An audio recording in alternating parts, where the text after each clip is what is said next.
Hello दोस्तों, राज MD online classes में आप सभी का स्वागत है। दोस्तों हमारा टॉपिक चल रहा था राजस्थान इतिहास में यानी प्राचीन सभ्यताएं। पिछली क्लासों में हमने प्राचीन सभ्यताएं के बारे में कुछ डिस्कशन कर चुके थे। नेक्स्ट यानी जो शेष प्राचीन सभ्यताएं हैं उनके बारे में आज इस वीडियो में डिस्कशन करेंगे। दोस्तों हमारे चैनल को सब्सक्राइब नहीं किया तो सब्सक्राइब ज़रूर करना। दोस्तों आपको वीडियो यानी हमारा वीडियो अच्छा लगे तो इसे शेयर और लाइक करना। दोस्तों बढ़ते हैं हमारे टॉपिक पे। दोस्तों आज के टॉपिक पे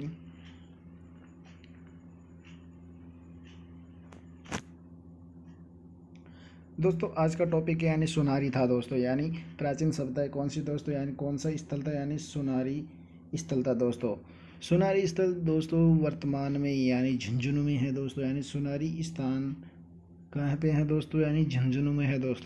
दोस्तों सुनारी का उत्खनन यानी 1980 ये 81 में किया गया था। दोस्तों 1980 और 81 में किया गया था। दोस्तों राजस्थान के राज्य पुरातत्व विभाग के द्वारा इसका उत्खनन किया गया था। यानी राजस्थान राज्य विभाग पुरातत्व के द्वारा इसका उत्खनन कब किया गया था, 1980 में किया गया था। दोस्तों इसमें और महत्वपूर्ण बातें यानी कौन सी इंपॉर्टेंट बातें मिलती हैं जो एग्ज़ाम की दृष्टि से आवश्यक है। दोस्तों सुनारी यानी सुनारी से लोहे अयस्क से लोहे बनने वाली प्राचीनतम भट्टियाँ मिली है। दोस्तों यानी सुनारी से लोहे अयस्क से लोहे बनाने की प्राचीनतम भट्टियाँ मिली है। दोस्तों कहाँ से मिली है दोस्तों, यानी सुनारी से मिली है जो लोहे अयस्क यानी लोहे अयस्क से बनी हुई लोहे बनाने की भट्टियाँ। यहाँ पे धमनी भट्टी भी मिली थी दोस्तों, कौन सी, धमनी, और एक खुली भट्टी भी मिली थी दोस्तों। धमनी भट्टी और खुली भट्टी जो लोहे अयस्क से बनी थी, जो लोहे बनाने के काम में ली जाती थी, जो प्राचीनतम थी। दोस्तों यहाँ से सुनारी से एक लोहे का कटोरा भी मिला है। दोस्तों यानी सुनारी से एक लोहे का कटोरा भी मिला है। दोस्तों अगले एक सुनारी से एक लोहे से बना हुआ तीर भी मिला है। दोस्तों यानी लोहे से बना हुआ एक तीर बना हुआ मिला है। तीर मिला हुआ है। दोस्तों तीर के अवशेष भी मिले हुए हैं। दोस्तों अगला यानी सुनारी से भाला भी मिला है। दोस्तों एक लोहे का बना हुआ भाला भी मिला है। दोस्तों क्या मिला है दोस्तों, एक भाला भी मिला है। दोस्तों सुनार से यानी सुनार का उत्खनन यानी राजस्थान पुरातत्व विभाग के द्वारा 1980 में किया गया था। दोस्तों सुनारी को भारत की प्राचीनतम भट्टियाँ के साक्ष्य भी मिली थी। यानी भारत की प्राचीनतम भट्टियों के साक्ष्य यानी पहली ऐसी सभ्यता है जिसमें भारत की प्राचीनतम लोहे की भट्टियाँ मिली थी, वो था स्थल है दोस्तों, यानी सुनारी था।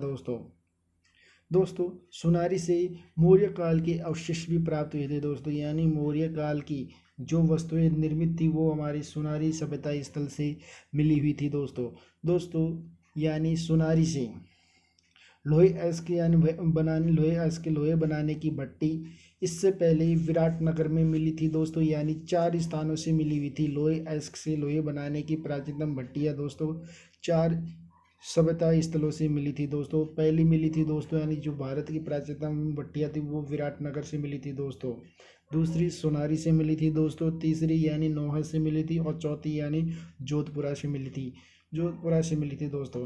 दोस्तों यानी विराटनगर यानी जिसमें आपने पिछली क्लास में डिस्कशन यानी पढ़ चुके थे दोस्तों, अध्ययन कर चुके थे दोस्तों। विराटनगर से प्राचीनतम भट्टियाँ सबसे ज़्यादा मिली थी, उसके बाद सुनारी से मिली थी जो भारत की प्राचीनतम भट्टियाँ कहलाई थी। लोहे अयस्क से बनी यानी लोहा बनाने की प्राचीनतम भट्टियाँ, जिसे धमनी भट्टी और खुली भट्टी के नाम से भी जाना जाता है। दूसरी बात है दोस्तों यानी नोहा से भी मिली थी और जोधपुरा से मिली हुई थी। दोस्तों और बढ़ते हैं अगले टॉपिक पे।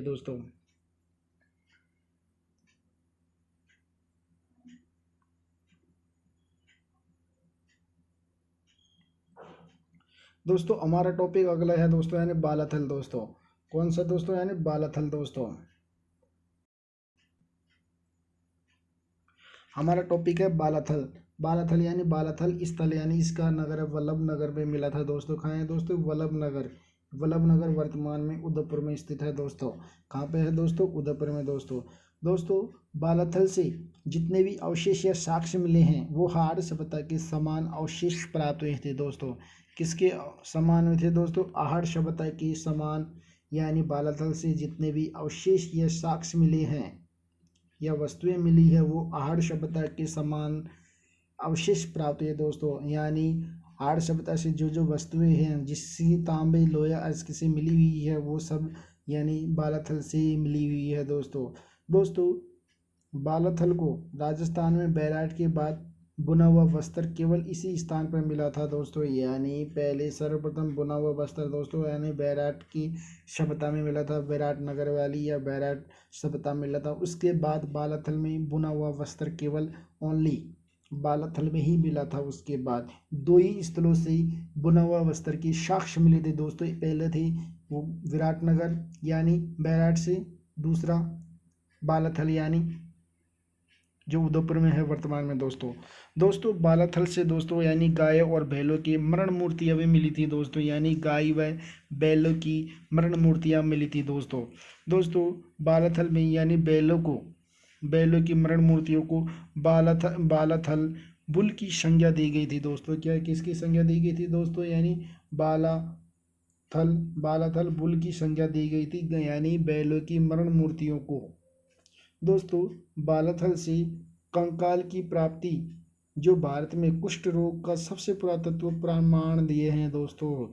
यानी एक कंकाल मिला था, मानव का कंकाल मिला था दोस्तों वहाँ के, जिससे ये ज्ञात होता है कि भारत में कुष्ठ रोग का सबसे प्राचीनतम प्रमाण मिले हैं दोस्तों। यानी वो कंकाल 4000 वर्ष पुराना माना जाता है दोस्तों। यानी 4000 वर्ष पुराना माना जाता है दोस्तों। दोस्तों अगली बात है यानी बालाथल से दुर्गा जैसी इमारतों के अवशेष मिले हैं जिसमें 11 भवनों का एक कमरा था दोस्तों। यानी 11 भवनों का कमरा कहलाता था। उसमें दुर्गा जैसी इमारतें भी मिली है दोस्तों बालाथल स्थल से, जिसमें 11 भवनों के कमरों के अवशेष भी मिले थे दोस्तों। यानी वहाँ से एक भवन मिला था जिस सबसे विशाल भवन मिला था जिसमें 11 कमरे बने हुए थे दोस्तों। वो बालाथल साक्ष्य मिले थे दोस्तों। और दुर्गा जैसी इमारतें भी मिली थी दोस्तों। यानी एक बड़ी दुर्ग जैसी इमारतें थी जो मिली हुई थी दोस्तों। दोस्तों गाय व बैलों की मरण मूर्तियां मिली थी दोस्तों बालाथल से, जिसे यानी बालाथल बुल की संज्ञा दी गई थी दोस्तों। दोस्तों बालाथल से जितने भी अवशेष प्राप्त हुए हैं वो आड़ सभ्यता के समान ही प्राप्त हुए थे। वर्तमान में बालाथल वल्लभ नगर के यानी उदयपुर में स्थित है दोस्तों। बालाथल का उत्खनन राजस्थान राज्य पुरातत्व विभाग के द्वारा किया गया था दोस्तों बालाथल में बुना हुआ वस्त्र इससे पहले बैराट की सभ्यता में मिला था दोस्तों। उसके बाद बालाथल सभ्यता में मिले हैं दोस्तों यहाँ से यानी बालाथल से एक कंकाल भी प्राप्त हुआ था जो भारत में यानी कुष्ठ रोग के प्रमाण को प्रमाणित करता है दोस्तों यानी बालाथल में जो उत्खनन करता है यानी 1100 वर्ष पुराना माना है दोस्तों। यानी कंकाल को 1100 वर्ष पुराना यानी 1100 नहीं सॉरी 4000 वर्ष पुराना माना है दोस्तों अब बढ़ते हैं अगले टॉपिक पे दोस्तों।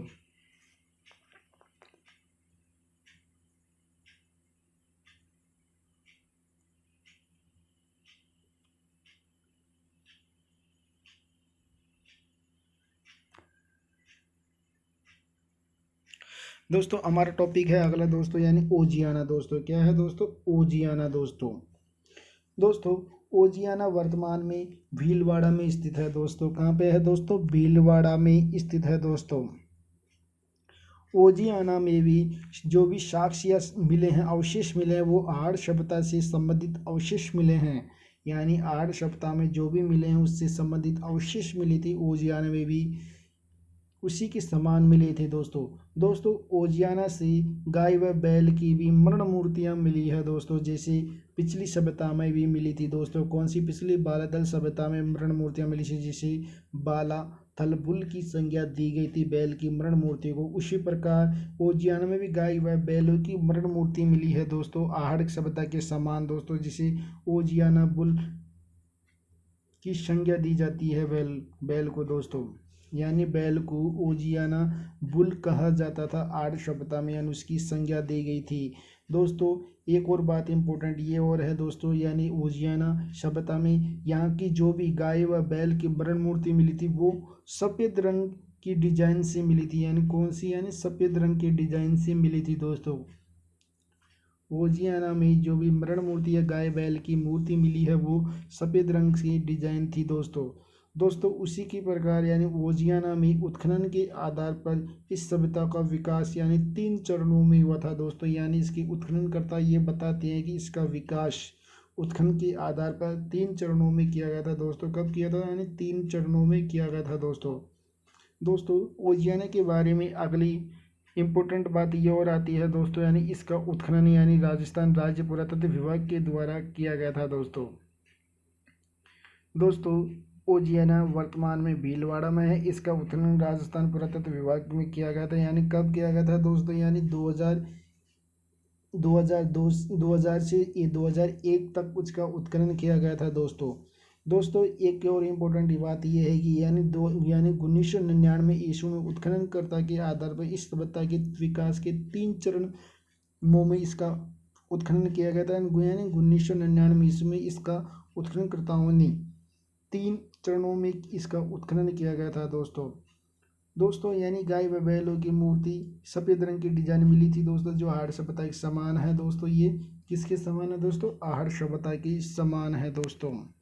दोस्तों बढ़ते हैं अगली सभ्यता पे दोस्तों। दोस्तों हमारे चैनल को सब्सक्राइब नहीं किया तो सब्सक्राइब जरूर करना दोस्तों, ताकि हम आपके लिए वीडियो इसी प्रकार बढ़िया ला सके दोस्तों, जो आपके एग्जाम की दृष्टि से महत्वपूर्ण है दोस्तों। दोस्तों हमारी अगली सभ्यता है दोस्तों, यानी कुराड़ा सभ्यता दोस्तों। कौन सी सभ्यता है दोस्तों, यानी कुराड़ा सभ्यता। जो कुराड़ा सभ्यता वर्तमान में दोस्तों यानी पर्वतसर नागौर में स्थित है दोस्तों। कहाँ पे है दोस्तों, कुराड़ा सभ्यता वर्तमान में पर्वतसर नागौर में स्थित है। वहाँ पे एक कुराड़ा नगर ग्राम था, यानी कुराड़ा गाँव था दोस्तों। क्या था, एक कुराड़ा गाँव था दोस्तों। दोस्तों उसी प्रकार यानी कुराड़ा का उत्खनन यानी मई 1934 में किया गया था दोस्तों। कब किया गया था दोस्तों, मई 1934 में कुराड़ा का उत्खनन किया गया था दोस्तों। दोस्तों कुराड़ा के बारे में यानी एक और इम्पोर्टेंट बात ये आती है दोस्तों, यहाँ से 103 ताम्र उपकरण ताम्र पात्रों की प्राप्ति हुई थी। यानी ताम्र उपकरण और ताम्र पात्र जो भी मिले हैं वो 103 मिले थे। इतने से यानी इससे पहले केवल और कोई सभ्यता में एक ताम्र उपकरण व ताम्र पात्रों की प्राप्ति इतनी ज़्यादा नहीं मिली थी। ओनली वहाँ पे लिमिटेड मिली हुई थी। सिर्फ कुराड़ा में सबसे ज़्यादा ताम्र उपकरण व ताम्र पात्रों की प्राप्ति हुई है दोस्तों। दोस्तों अगली इम्पोर्टेंट बात है कुराड़ा के बारे में ये है दोस्तों, इसे औजारों की नगरी भी कहा जाता है दोस्तों। क्या कहा जाता है दोस्तों, इसे औजारों की नगरी भी कहा जाता है दोस्तों। उसी प्रकार दोस्तों कुराड़ा के बारे में अगली इम्पोर्टेंट बात यह है कि ये स्वतंत्रता से पूर्व ताम्रकालीन उपकरणों व ताम्र पात्रों की प्राप्ति हुई थी यहाँ से। यानी कुराड़ा से स्वतंत्रता से पूर्व कब, 1934 में। हमारा देश आज़ाद हुआ था 15 अगस्त 1947 में। यानी 1934 की जो ताम्रकालीन उपकरण व ताम्र पात्रों की प्राप्ति कहाँ से हुई है, सिर्फ ओनली कुराड़ा से हुई है दोस्तों। कहाँ से दोस्तों, कुराड़ा से हुई है दोस्तों। दोस्तों कुराड़ा के बारे में अगली इम्पोर्टेंट बात यह है कि यहाँ से प्राण युक्त अर्ध पात्र मिला है। यानी जो पानी चढ़ाया जाता है, जो आधा पात्र मिला है वो कौन सा मिला है दोस्तों, यानी प्रणाल युक्त अर्ध पात्र मिला है, जो ईरान के साथ पारस्परिक संबंधों को दर्शाता है। यानी इस सभ्यता के पारस्परिक संबंधों को किसके साथ दर्शाता है दोस्तों, ईरान के साथ दर्शाता है। किसके माध्यम से, प्राण युक्त व अर्धयुक्त पात्र के माध्यम से दोस्तों, जो सिर्फ ईरान में मिले थे। उसके बाद हमारे कुराड़ा यानी भीलवाड़ा में है दो ये सॉरी हमारा कुराड़ा है वर्तमान पर्वतसर नागौर में स्थित है दोस्तों। कुराड़ा ग्राम दोस्तों, यहाँ से 103 ताम्र उपकरण व ताम्र पात्र प्राप्त हुए थे दोस्तों। इसका उत्खनन दोस्तों राजस्थान राज्य पुरातत्व विभाग के द्वारा किया गया था दोस्तों। कब, 1934 में दोस्तों। दोस्तों हम अगला चलते हैं, यानी अगली प्राचीन स्थल पे चलता है, जो प्राचीन सभ्यताएं मिली थी दोस्तों उस पे।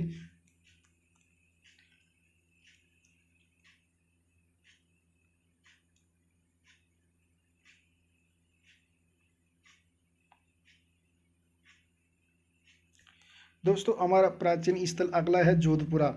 जोधपुरा वर्तमान कोटपूतली यानी जयपुर में स्थित है दोस्तों। कहाँ है दोस्तों? यानी कोटपूतली जयपुर में स्थित है जोधपुरा वर्तमान में। दोस्तों एक जोधपुरा था, एक जोधपुर, एक जोधपुरा, जोधपुरा और जोधपुर। जोधपुर एक जिला है, जोधपुरा एक कोटपूतली है दोस्तों। एक और दोस्तों एक यानी जोधपुरा वो यानी टोंक में है, जहाँ पे मेला लगता है गोगा जी का मेला, यानी देवनारायण जी का मेला, प्रसिद्ध मेला लगता है दोस्तों। कौन सा? देवनारायण जी का प्रसिद्ध मेला।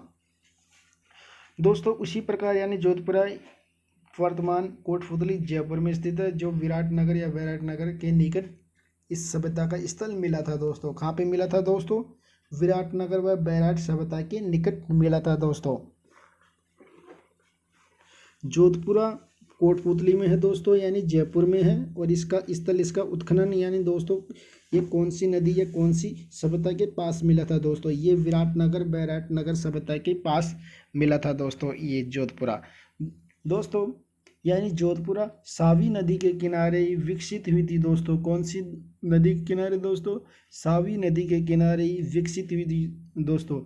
दोस्तों आपसे एग्जाम में सवाल पूछ लिया जाए, जोधपुरा वर्तमान में किस सभ्यता के पास विकसित हुई थी, इसमें आपका आंसर आना चाहिए दोस्तों, यानी विराटनगर या बैराट सभ्यता के निकट प्राप्त हुई थी दोस्तों। कौन सी नदी? सावी नदी के किनारे विकसित हुई थी दोस्तों।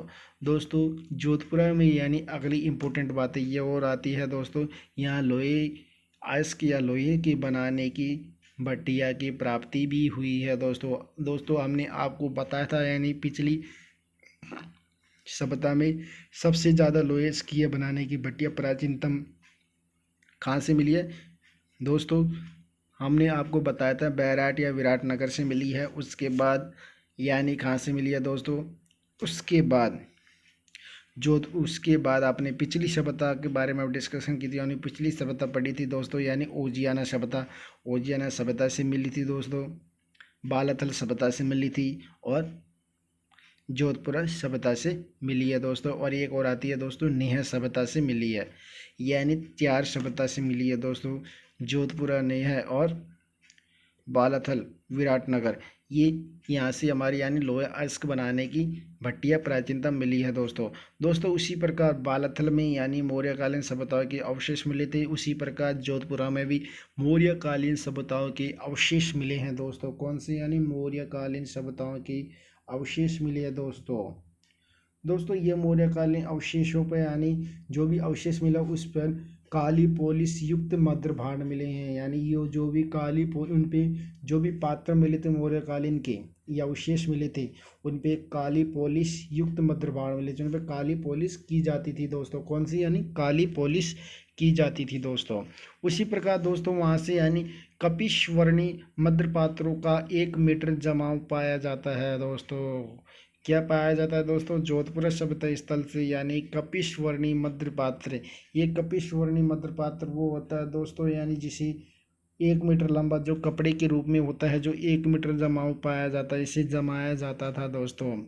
यानी जोधपुरा विराटनगर सभ्यता के निकट विकसित हुई थी, जो कोटपूतली में वर्तमान में है, जो यानी सावी नदी के किनारे विकसित हुई थी। यहाँ से भी लोहे अयस्क लोहे बनाने की भट्टिया के प्राप्त मिले। जब मौर्यकालीन सभ्यता के अवशेष भी कहाँ से प्राप्त हुए थे दोस्तों?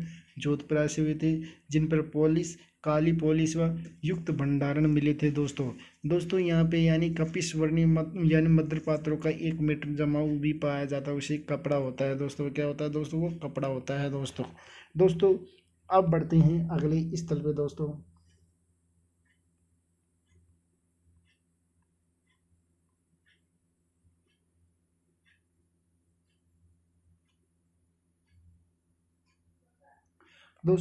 हमारा अगला स्तर आता है नगर, यानी नगर हमारा सभ्यता स्थल है दोस्तों, जो वर्तमान यानी टोंक में स्थित है दोस्तों। कहाँ है दोस्तों? यानी वर्तमान टोंक में स्थित है दोस्तों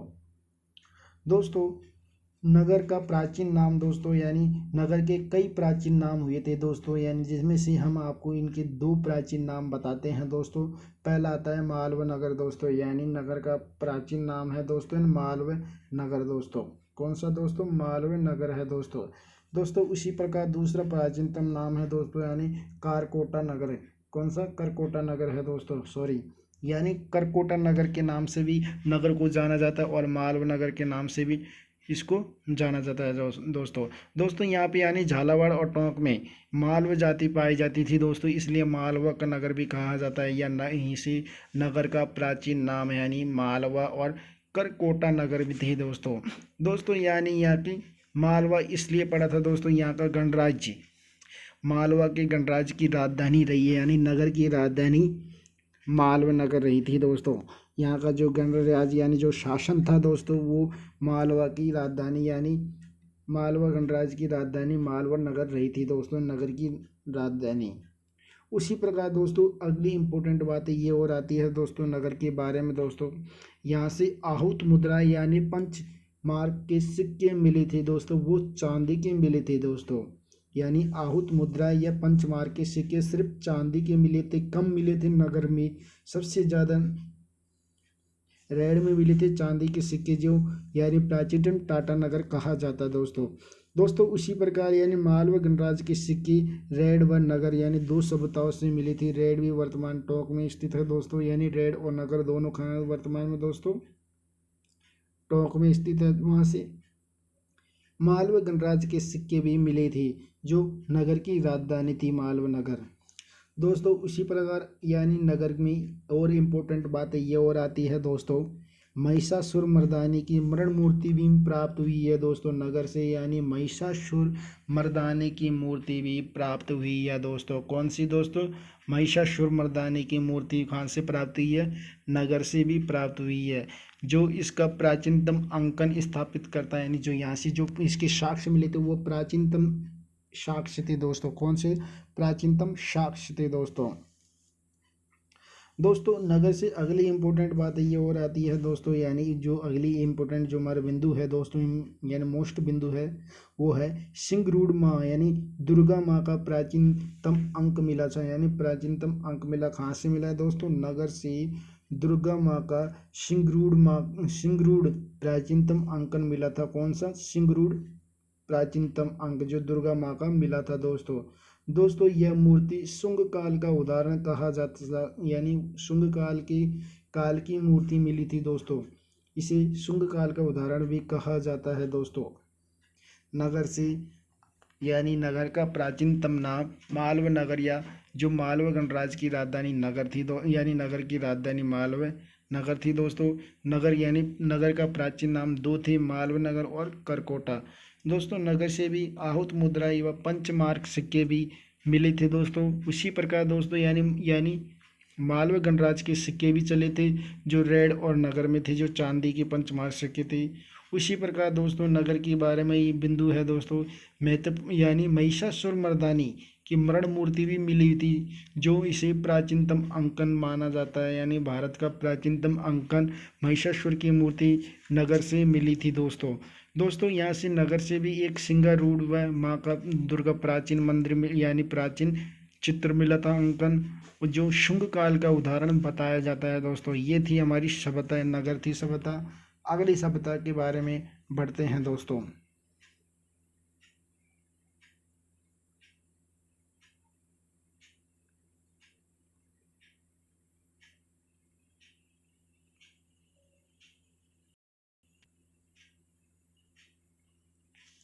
दोस्तों हमारी अगली सभ्यता आती है नोहा। नोहा वर्तमान भरतपुर में स्थित है दोस्तों। कौन सी? यानी वर्तमान भरतपुर में स्थित है दोस्तों। दोस्तों नोहा रूपेल नदी के किनारे विकसित हुई थी दोस्तों। कौन सी नदी के किनारे दोस्तों? रूपेल नदी के किनारे विकसित हुई थी दोस्तों नोहा। रूपेल नदी के किनारे विकसित हुई थी दोस्तों। इसका उत्खनन 1963-64 में आर.सी. अग्रवाल के द्वारा किया गया था दोस्तों। जो आर.सी. अग्रवाल ने राजस्थान राज्य पुरातत्व विभाग के आदेश के अनुसार इसका उत्खनन किया था दोस्तों। कब? 1963 और 64 में, यानी रूपेल नदी के किनारे इसका विकसित किया गया था, उत्खनन किया गया था दोस्तों नोह से अगली महत्वपूर्ण बातें कौन सी मिलती है दोस्तों? यह साक्ष्य मिलते हैं। राजस्थान में नोहा एकमात्र स्थान जहाँ 5 संस्कृतियों की अवशेष मिले थे, यानी राजस्थान का एकमात्र ऐसा स्थान है नोहा, जहाँ से 5 संस्कृतियों के क्या मिले थे? अवशेष मिले थे दोस्तों। 5 संस्कृतियों के अवशेष मिले थे। राजस्थान में नोहा एक ऐसा स्थल है जहाँ से एकमात्र 5 अवशेष मिले थे एक साथ, और कोई स्थल से 5 संस्कृतियों के साक्ष्य नहीं मिले हैं दोस्तों। दोस्तों, नोहा के बारे में अगला बिंदु महत्वपूर्ण ये आता है कि दोस्तों यहाँ से पक्षी चित्रित ग्रंथ भी मिले थे दोस्तों, यानी पक्षी चित्रित ग्रंथ नहीं दोस्तों, ईंटें मिली थी दोस्तों। क्या मिली थी? ईंट मिली थी, जिसपे ईंट पे पक्षी का चित्र अंकन था दोस्तों। यानी पक्षी चित्र ईंट कहाँ पे मिली थी दोस्तों? यानी नोहा से मिली थी दोस्तों। दोस्तों, नोहा में आर्यकालीन सभ्यता के अवशेष भी मिलती है दोस्तों, यानी आर्यकालीन की सभ्यता के अवशेष भी आर्य ओनली, कोई और सभ्यता में आर्य समाज यानी आर्यकालीन सभ्यता के अवशेष में नहीं मिले, ओनली नोह सभ्यता में ही मिले हैं दोस्तों। दोस्तों, नोह सभ्यता का कार्यकाल महाभारत से लेकर ताम्रयुगीन तक चला था दोस्तों, यानी ताम्रयुगीन अभी तक चल रहा था दोस्तों। कहाँ से? महाभारत काल से लेकर नोह ताम्रयुगीन तक चला था दोस्तों इसका काल। ये थी हमारे नोह के बारे में जो भी इम्पोर्टेंट बातें थी हमारे एग्ज़ाम की दृष्टि से। दोस्तों, ये वीडियो RSIS लेवल तक का है, यहाँ से कोई बाहर वीडियो नहीं जाता। आपकी सभी एग्ज़ामों में, राजस्थान की सभी एग्ज़ामों के लिए ये लाभदायक है दोस्तों। यहाँ से प्राचीनतम पक्षी के ये आपसे एग्जाम में पूछ लिया जाए दोस्तों, यानी रूपेल नदी के किनारे कौन सी सभ्यता विकसित हुई, उसमें आपका आंसर चाहिए यानी नोहा नदी, यानी नोहा सभ्यता। उसका उत्खनन किसके द्वारा किया गया था? RC अग्रवाल के द्वारा किया गया था 1963 और 64 में किया गया था। किसके कहने पर? राजस्थान राज्य पुरातत्व विभाग के द्वारा दोस्तों आपसे अगला क्वेश्चन इस प्रकार पूछ लिया जाए, पक्षी चित्रित ईंट यानी कौन से सभ्यता स्थल से मिली थी दोस्तों? उसमें आपका आंसर आना चाहिए नोह से मिली थी दोस्तों। नोह वर्तमान भरतपुर में स्थित है दोस्तों अगली इंपॉर्टेंट बात है इसमें, ये एक प्रकार का एक सवाल और आ सकता है, 2 सवाल बनते हैं दोस्तों। आर्यकालीन सभ्यता के अवशेष सिर्फ ओनली नोह सभ्यता से ही मिले हैं दोस्तों, और सभ्यता से नहीं मिले। और सभ्यता से मौर्य सभ्यता, गुप्तकालीन और शुंगकाल सभ्यता के या कुषाण सभ्यता के अवशेष मिले हैं दोस्तों। बस सिर्फ ओनली आर्यकालीन सभ्यता के अवशेष नोह सभ्यता से मिले हैं दोस्तों। और दोस्तों अगली इम्पोर्टेंट यानी मोस्ट बात ये है दोस्तों, यानी यहाँ भी नोह एकमात्र ऐसा स्थान है जहाँ पे संस्कृतियाँ 5 संस्कृतियाँ एक साथ मिली थी, उसके अवशेष मिले थे। 5 संस्कृति के अवशेष सिर्फ ओनली नोह सभ्यता में मिले हैं दोस्तों। इस प्रकार हम नोह सभ्यता हमारी कंप्लीट होती है दोस्तों। उस प्रकार और आगे बढ़ते हैं अगली सभ्यता के बारे में।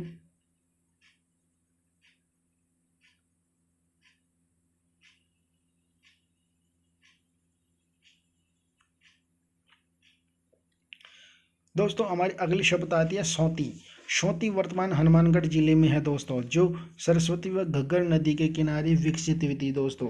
यानी अगली हमारी सभ्यता है दोस्तों, यानी सौती सभ्यता है दोस्तों, जो हनुमानगढ़ जिले में विकसित है दोस्तों। कहाँ पे? सरस्वती नदी व घग्गर नदी के किनारे में दोस्तों वर्तमान में घग्गर नदी को यानी सरस्वती नदी को घग्गर नदी के नाम से भी जाना जाता है। प्राचीन काल में सरस्वती नदी यानी पंजाब से लेके हनुमानगढ़ जिले तक बहती थी दोस्तों, इसलिए हड़प्पा कालीन सभ्यताओं के अवशेष भी सौती से मिलते हैं दोस्तों। कहाँ से मिलते हैं दोस्तों? हड़प्पा कालीन और सभ्यता के अवशेष कालीबंगा की सभ्यता की जुड़वा सभ्यता के समथिंग थी दोस्तों सौती, यानी जो सरस्वती नदी के किनारे थी उसमें भी हड़प्पा कालीन सभ्यता की अवशेष मिली थी दोस्तों। कौन सी सभ्यता के?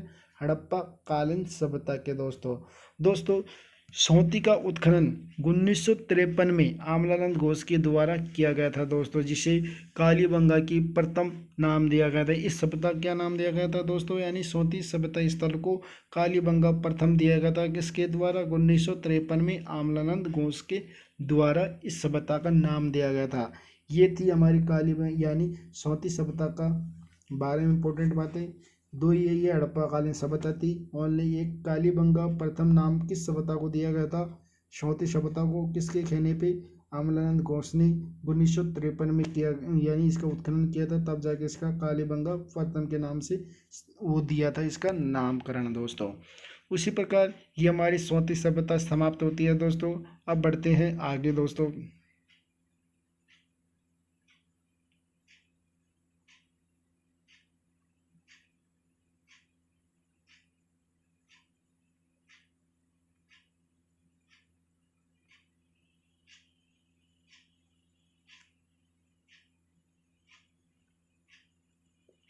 दोस्तों हमारी अगली सभ्यता है दोस्तों बरौर सभ्यता। बरौर सभ्यता वर्तमान गंगानगर में स्थित है दोस्तों। कहाँ है दोस्तों? गंगानगर में स्थित है दोस्तों। दोस्तों बरौर सभ्यता का उत्खनन 2003 में किया गया था दोस्तों। यानी बरौर सभ्यता का उत्खनन 2003 में किया गया था राजस्थान पुरातत्व विभाग के द्वारा। किसके द्वारा दोस्तों? राजस्थान पुरातत्व विभाग के द्वारा बरौर सभ्यता का उत्खनन किया गया था दोस्तों। यहाँ से दो इम्पोर्टेंट बातें मिलती है दोस्तों। एक तो यानी यहाँ पे शहरी सभ्यता के अवशेष मिले थे बरौर से, यानी शहरी सभ्यता के अवशेष मिले थे दोस्तों। दोस्तों एक यहाँ से दूसरी इम्पोर्टेंट बात यह है दोस्तों, यहाँ के बटन के समान मोहरें प्राप्त हुई थी, यानी जो बटन छोटा बटन था उसके समान वाली मोहरें यहाँ से प्राप्त हुई थी। ये हमारी बरौर सभ्यता के बारे में दो ही इम्पोर्टेंट बातें हैं दोस्तों। इसका उत्खनन 2003 में किया गया था दोस्तों, जो वर्तमान गंगानगर में स्थित है। इसका उत्खनन 2003 में राजस्थान पुरातत्व विभाग के द्वारा दोस्तों यहाँ से बटन के समान ये मोहरें भी प्राप्त हुई थी। जो छोटे बटन उनके समान मोहरें प्राप्त हुई थी। जो यहाँ की सभ्यता या नगर नियोजन सभ्यता थी वो कौन सी थी? शहरी सभ्यता थी दोस्तों। यह शहरी सभ्यता के नाम से भी जाना जाता है दोस्तों हम लेते हैं अगली सभ्यता के बारे में डिस्कशन करते हैं। हमारी बरौर सभ्यता समाप्त हो चुकी है दोस्तों।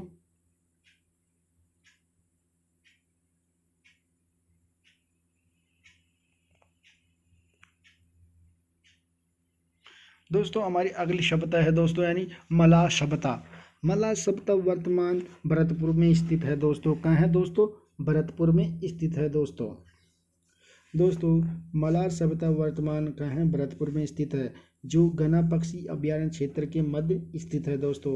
कहाँ? घना पक्षी अभ्यारण्य भरतपुर में उनके मध्य स्थित है मलाह सभ्यता दोस्तों। मलाह सभ्यता वाला स्थल दोस्तों। यहाँ पे अगली इंपॉर्टेंट बातें इस प्रकार आती है दोस्तों। यहाँ पे लोहे कालीन सभ्यता के अवशेष प्राप्त हुए थे। मलाह से लोहे कालीन सभ्यता के अवशेष भी प्राप्त हुए थे। दूसरी इंपॉर्टेंट बात यह है घना पक्षी अभयारण्य का क्षेत्र के मध्य ये सभ्यता विकसित हुई थी दोस्तों। दो ही सभ्यता यहाँ पे दो ही है दोस्तों अगली तीसरी इंपॉर्टेंट बात ये है यानी मलाह सभ्यता के बारे में।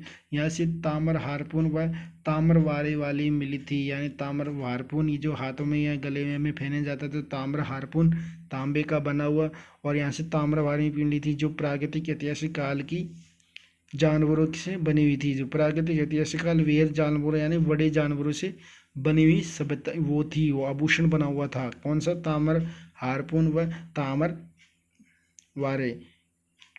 ये यहाँ से घना पक्षी अभयारण्य के मध्य विकसित हुई थी। भरतपुर में स्थित है। लोहे कालीन सभ्यता के अवशेष भी मलाह से मिलते हैं दोस्तों। ये था हमारा मलाह वाला टॉपिक था दोस्तों। यहाँ से इस सभ्यता के बारे में डिस्कशन कर लिया दोस्तों। उसी प्रकार दोस्तों हम बढ़ते हैं अगले यानी सभ्यता स्थल पे दोस्तों।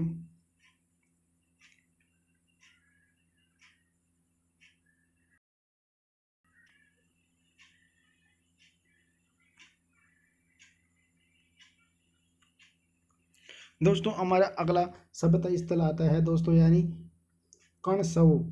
कणसऊ सभ्यता वर्तमान कोटा में स्थित है दोस्तों। कहाँ है दोस्तों?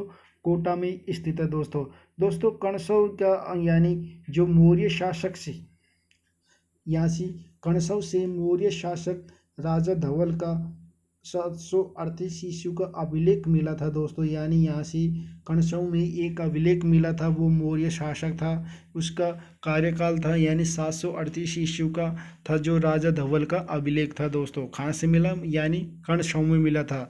ये थी हमारी प्रथम इम्पोर्टेंट बातें, यानी कणसऊ में मौर्यकालीन का एक अभिलेख मिला था राजा धवल का, जो 738 ईस्वी में मिला था दोस्तों अगले इम्पोर्टेंट बातें ये आती है दोस्तों यानी मौर्य काल की जानकारी या उनके शासकों की जानकारी कोटा व चित्तौड़गढ़ से भी प्राप्त हुई थी दोस्तों। कहाँ से? कोटा व चित्तौड़गढ़ से भी प्राप्त हुई थी।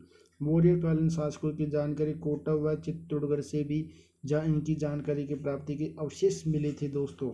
ये थी कण्व सभ्यता के बारे में दोस्तों, यानी उसके कौन से? राजा धवल के बारे में जो 738 में अभिलेख मिला था एक। उसी प्रकार दोस्तों अगली सभ्यता है दोस्तों हमारी बयाना सभ्यता। बयाना वर्तमान में दोस्तों यानी भरतपुर में स्थित है दोस्तों। भरतपुर में स्थित है दोस्तों अगली इम्पोर्टेंट बात यह है कि बयाना के बारे में। बयाना को सोनितपुर या यानी शोणितपुर के नाम से भी जाना जाता है। आप सोच रहे होंगे शोणितपुर क्या है। शोणितपुर इसका प्राचीन नाम है दोस्तों। बयाना का प्राचीन नाम शोणितपुर है दोस्तों। कौन सा दोस्तों? शोणितपुर यानी बयाना की प्राचीन नाम स्थित है दोस्तों।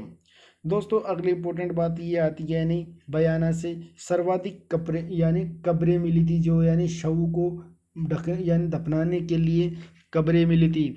यानी ऐसी कोई और सभ्यता नहीं है जिसमें सर्वाधिक कब्रें मिली थी। ओनली एक बयाना सभ्यता से सर्वाधिक कब्रें मिली थी दोस्तों। दोस्तों यहाँ से अगली इम्पोर्टेंट बात यह आती है दोस्तों, यहाँ से यानी बयाना सभ्यता से मध्यकालीन भारत की जो बयाना नील खेती थी, यानी नील खेती की चर्चित रहा था। यानी मध्यकालीन भारत में बयाना नील खेती के का लिए चर्चित रहा था। यानी यहाँ पे नील की खेती की जाती थी दोस्तों। क्या की जाती? नील की खेती के लिए ये प्रसिद्ध या चर्चित रहा था मध्यकालीन भारत में।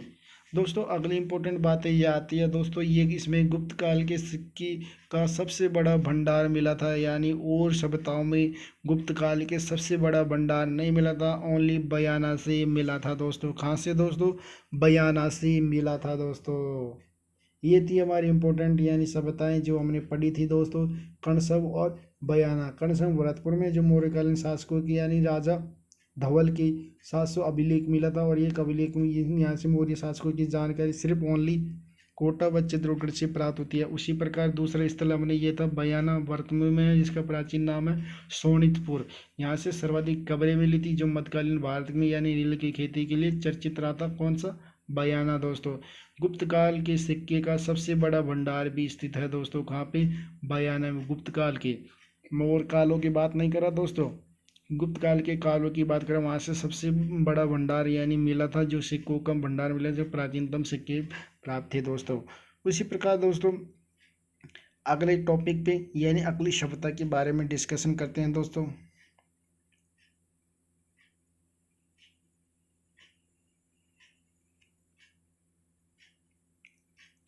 दोस्तों हमारी अगली सभ्यता है दोस्तों यानी नैनवा सभ्यता। क्या है दोस्तों? नैनवा सभ्यता दोस्तों। दोस्तों वर्तमान में नैनवा सभ्यता बूंदी में स्थित है दोस्तों। कहाँ पे? बूंदी में स्थित है दोस्तों। दोस्तों नैनवा में कुछ यानी 2-3 बातें इंपॉर्टेंट मिलती है दोस्तों यहाँ पे, यानी शाक्त धर्म के बारे में जानकारी मिलती है। यानी नैनवा से शाक्त धर्म के बारे में भी जानकारी मिलती है। क्या मिलती है दोस्तों? ये हमारी इंपॉर्टेंट बात है। यानी और कोई धर्म में शाक्त धर्म के बारे में जानकारी नहीं मिलती थी, सिर्फ यानी नैनवा कहाँ है? बूंदी में। यहाँ से शाक्त धर्म के बारे में जानकारी मिलती है दोस्तों। दोस्तों आपको हमने पहले भी बताया था, यानी बालाथल में महिषासुर मर्दानी की मूर्ति भी प्राप्त हुई थी। उसी प्रकार यानी नैनवा में भी महिषासुर मर्दानी की मूर्तियाँ भी प्राप्त हुई थी। क्या हुई थी? यानी महिषासुर मर्दानी की मूर्ति कहाँ से प्राप्त हुई थी? यानी नैनवा से। जो नैनवा है वो बूंदी में स्थित है दोस्तों। इनके बारे में अगली तीसरी इंपॉर्टेंट बात यह आती है कि नवरात्रा उत्सव में दुर्गा सप्तमी को गायन के प्रमाण मिले थे। यानी नवरात्रा में इनकी यानी यहाँ पे नवरात्रों की पूजा भी की जाती थी, इसलिए वहाँ पे दुर्गा सप्तमी के गायन के प्रमाण भी मिले हैं। क्या मिले? गायन के प्रमाण भी मिले हैं दोस्तों। उसी प्रकार दोस्तों हम अगली सभ्यता के बारे में पढ़ते हैं। नैनवा वर्तमान बूंदी में है, जो शाक्त धर्म के बारे में इनकी जानकारी प्राप्त होती है। नवरात्राओं में दुर्गा सप्तमी के गायन भी नैनवा से प्राप्त हुए थे। उसी प्रकार महिषासुर मर्दानी की दूसरी मूर्ति भी मरण मूर्ति खान नैनवा से प्राप्त हुई थी दोस्तों। ये था हमारा नैनवा सभ्यता था। उसी प्रकार अगली सभ्यता के बारे में पढ़ते हैं दोस्तों।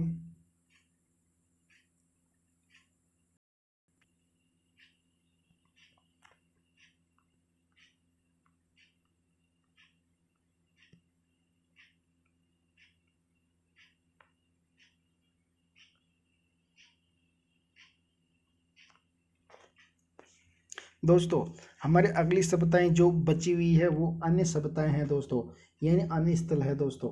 वो बहुत कम है, वो बाकी हमने जो जो इम्पोर्टेंट सभ्यताएं थी उनके बारे में डिटेल से हमने आपको पढ़ाया गया है दोस्तों।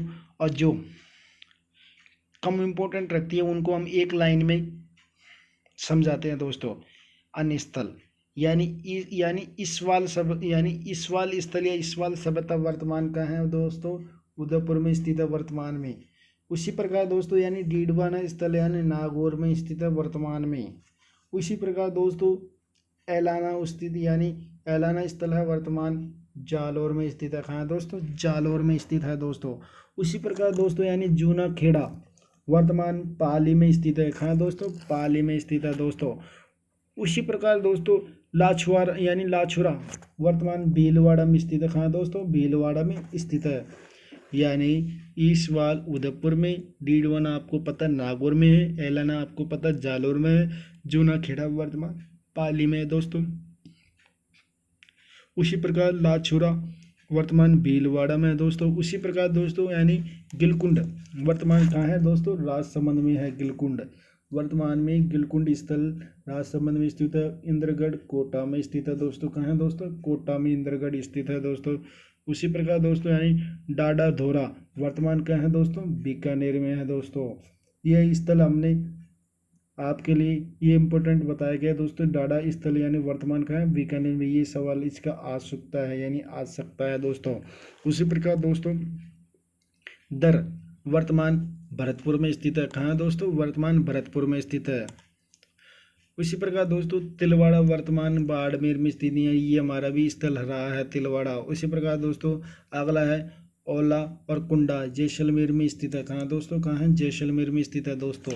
ये हमारे स्थल थे यानी अन्य स्थल में आते हैं और इम्पोर्टेंट स्थल थे जो उनके बारे में हमने डिटेल में पढ़ चुके थे दोस्तों। ये हमारी क्लास थी, ये एलन था दोस्तों। हमारे चैनल को सब्सक्राइब नहीं किया तो आपको सब्सक्राइब करना ज़रूरी है, और वीडियो अच्छा लगा तो आपको इस वीडियो को आगे से आगे शेयर करना है दोस्तों हम आपके लिए ये हमारा टॉपिक यानी सभ्यता टॉपिक ख़त्म होने के बाद हम आपका टेस्ट लेंगे दोस्तों, जो हमारे एग्ज़ाम की दृष्टि से इम्पोर्टेंट होता है दोस्तों हमारा वीडियो आपको अच्छा लगा तो इसे ज़्यादा से ज़्यादा सब्सक्राइब और शेयर करो दोस्तों, ताकि हम और वीडियो आपके लिए ऐसा ही इम्पोर्टेंट बना सके दोस्तों।